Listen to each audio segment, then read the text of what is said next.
So ட்ரெய்லருக்கு work பண்ணதை பற்றி எவ்வளோ நாள் ஒர்க் பண்ணீங்க ட்ரெய்லருக்கு மட்டும்? 2 நாள் ஒர்க் பண்ணது. ஓகே. நான் யூஸ்வலாக என்ன பண்ணுவேன்னா ஒரு மேக்ஸிமம் ஒரு 5 days எடுக்கும். ஏன்னா நான் என்ன பண்ணுவேன்னா எலமெண்ட்ஸாக சூஸ் பண்ணி என்ன பண்ணணும்னு நான் ஒரு ஸ்கிரிப்ட் ஒன்று பண்ணிட்டு தான் ட்ரெய்லரே பண்ணுவேன். ஒரு 2 நிமிஷத்துக்கு ஒரு ட்ரெய்லர் மறுபடியும் அதுதான் படத்துக்கு மாதிரியே தான் 2 நிமிஷம் பண்ணணும் 1.5 நிமிஷம் பண்ணணும் அப்படி லிமிட் பண்ணிக்கவே மாட்டேன். இப்போ இந்த ஒரு ட்ரெய்லர் வந்து ஆடியன்ஸ்க்கு ஹிட் ஆகணும், சூப்பர் ஹிட் ஆகணும், சூப்பராக ட்ரெய்லர் பண்ணியிருக்காங்களான்றதை தாண்டி அந்த ட்ரெய்லர் வந்து உங்களை ப்ரிப்பேர் பண்ணி கூப்பிட்டு அதுதான் முக்கியம். ட்ரெய்லர் வந்து வியூஸ் பயங்கரமாக போகுது, ட்ரெண்டிங்கில் இருக்குது, அது மேட்டர் கிடையாது. இந்த படம் என்னவா இருக்க போகுது அப்படின்றத நம்ம கரெக்டாக ப்ரெசென்ட் பண்ணிடும்ன்றது தான் என்னோட ஃபர்ஸ்ட் ப்ரையாரிட்டியாக இருக்கும். அதுக்கப்புறம் அதை எவ்வளோ இன்டென்ஸாக நம்ம சொல்கிறோமோ அது வந்து நல்லா ரீச் ஆகும் ஆப்வியஸாக.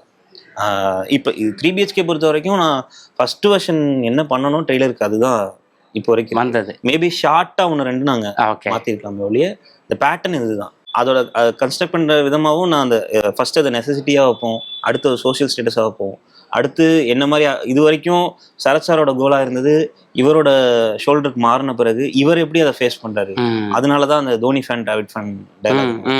இன்னொன்று அது ஒரு அவுட் சைட் த பாக்ஸாக கதனே இல்லாமல் இப்போ நீங்கள் சொல்கிறீங்களா அந்த ரிலீஃப் பாயிண்ட்ஸ் எல்லாம் வந்து உங்களை என்டர்டெயின் பண்ணுதுங்க, அது கதைக்கு வெளியே தான் போயிட்டு வருது. கரெக்டு. ஆனால் கதை ரொம்ப கான்சன்ட்ரேட்டாக இருக்கும்போது உங்களுக்கு அதோட வேல்யூ தெரியாது. ஒரு ரிலீஃப்ஸ் வரும்போது தான் அதை கான்சன்ட்ரேட் பண்ணிட்டு திரும்பி இதுக்கு வரும்போது வேல்யூ தெரியும்.